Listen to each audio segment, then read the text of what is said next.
Na another experience of mine na napang ko sa kanya.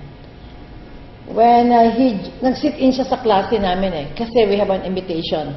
Any student, non-psychology student can sit down with us, can sit in with us for at least 7 days, and then pagkatapos doon, you're out, invite another group of students to biro.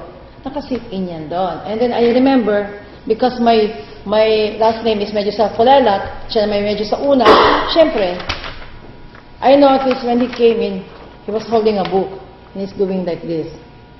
Pag nagbasa po siya, dikit sa libro. I don't know if he's really reading or just hiding. And when the professor came, he did like this. Nakasalamin po yan, ha? Tayo ho, pag nakaganito, ang tendency po natin,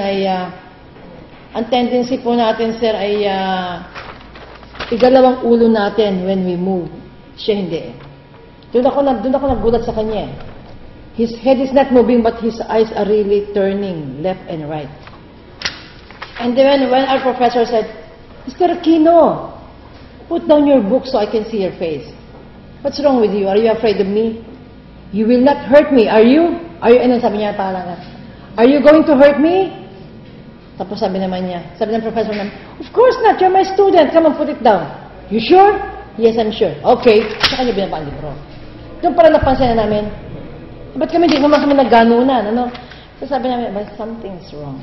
Okay lang, hinayaan lang muna namin siya.